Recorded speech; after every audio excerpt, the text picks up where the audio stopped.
તો એક સૌથી મોટા સમાચાર મળી રહ્યા છે, સુરતથી આવી રહ્યા છે। આપને જણાવી દઈએ બ્રેકિંગ ન્યૂઝ, સૌથી મોટા સમાચાર ઇન્ડિયન ન્યૂઝ ગુજરાતના માધ્યમથી સુરત એરપોર્ટ પર 14 કરોડના હાઇડ્રોપોનિક ગાંજાનો જપ્ત કરવામાં આવ્યો છે। બેંકોકથી આવેલા રાજસ્થાન યુવક એઝાઝની ધરપકડ કરવામાં આવી છે।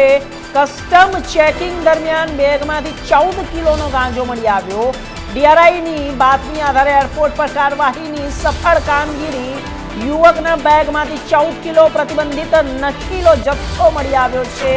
સૌથી મોટા સમાચાર ઇન્ડિયન ન્યૂઝ ગુજરાતના માધ્યમથી સુરત એરપોર્ટ પરથી 14 કરોડનો હાઇડ્રોપોનિક ગાંજો જપ્ત કરવામાં આવ્યો છે।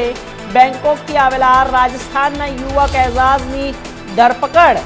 કસ્ટમ ચેકિંગ દરમિયાન બેગમાંથી મળી આવ્યો ગાંજો। ડીઆરઆઈની બાતમીના આધારે એરપોર્ટ પર સફળ કાર્યવાહી। યુવકના બેગમાંથી 14 કિલો પ્રતિબંધિત નશીલો જથ્થો મળી આવ્યો છે। મોટા સમાચાર છે, આપને જણાવી દઈએ સુરત એરપોર્ટ પર 14 કરોડના હાઇડ્રોપોનિક ગાંજા સાથે એક યુવકની ધરપકડ કરવામાં આવી છે।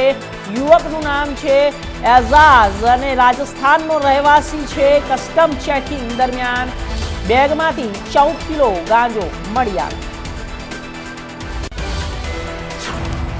આગળ